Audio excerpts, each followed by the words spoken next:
एक बार एक जंगल में ऋषि रहते थे। प्रभुदत्त ब्रह्मचारी जी की बाड़ी से कथा है।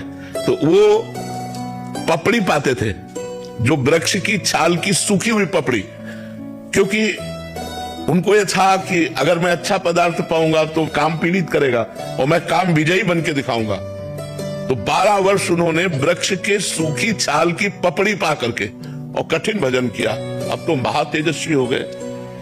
एक दिन काम प्रकट हुआ और कहा, क्या तुम समझते हो कि तुमने काम पर विजय प्राप्त कर ली? तो उनका एक काम क्या, हजारों काम पर विजय प्राप्त कर चुका हूं। तो बोले, महाराज अब मैं अपने बाण संधान करता हूं और आप संभालो अपने को। तो उनका, जाओ नहीं तो मैं भस्म कर दूंगा। बोले, हाँ भस्म करने की सामर्थ्य है, लेकिन मैं जा रहा हूं और आज से हमारा बाण चालू आपके ऊपर, अब आप संभालना। इतना कह के चले गए। अब वो ऋषि ये समझ नहीं पाए कि काम कौन से बाणों का संधान करेगा। अब जहां जहां वो पपड़ी खाते थे, वृक्ष की पपड़ी, वहां वहां हलवा घी का। ऋषि ने जब देखा कि वृक्षों के जितने वृक्ष उस जंगल में, सब में हलवा लगा हुआ, तो उनका, मेरे तप से भयभीत होकर वृक्ष हमें लगता है कोई स्वादिष्ट पदार्थ देने लगे। अब वो खाने लगे। अब 10वें वृक्ष से जब पाया तो आधा किलो हलवा तो गया ना, तो हड्डी के ऊपर मांस बढ़ना शुरू हुआ। महीना हुआ। एक दिन छम छम छम छम पायल करती हुई और एक कटोरा लिए हुए, जे ही देखा ऋषि आ रहे तो ऐसे हलवा लगा के भाग। उनका, खड़ी हो जाओ, तुम कौन हो? क्या ये स्वादिष्ट पदार्थ तुम लगाती थी? तो उनका, हाँ महाराज। तो भाग क्यों रहे हो? मैं आपके तप से भयभीत हूं।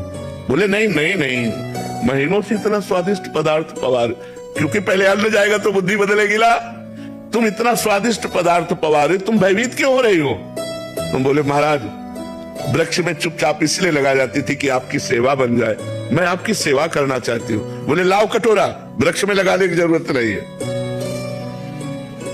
अब रोज कटोरा लेके तुम ले आ जाना, मैं इस कुटिया में रहता हूं। कटोरा लेके आने लगी।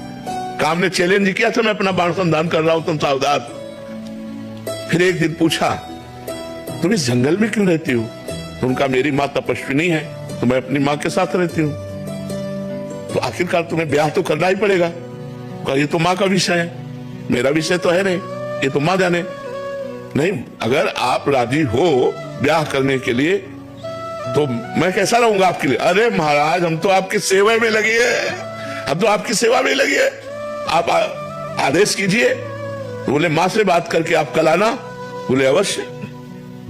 दूसरे दिन पधारी, महाराज मैं निराश हूं, ब्याह नहीं हो सकता। बोले, क्यों? निराशा क्यों?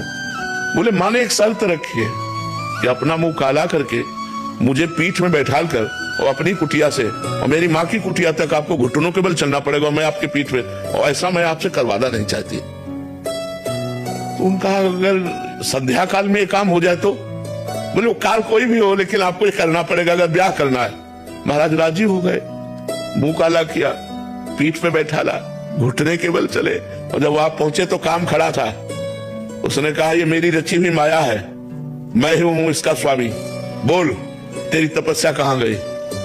ये कहो कि मैं तेरी तपस्या नष्ट नहीं की, केवल केवल दिखाया तुझे कि अगर तू तपस्या का अहंकार करेगा तो देख, घुटने केवल चल रहा, मेरी माया तेरे पीठ पर बैठी हुई है। तो ये मन बड़े बड़े ऋषि मुनियों को मोहित कर दिया। हम तुम तो बहुत छोटे लोग हैं।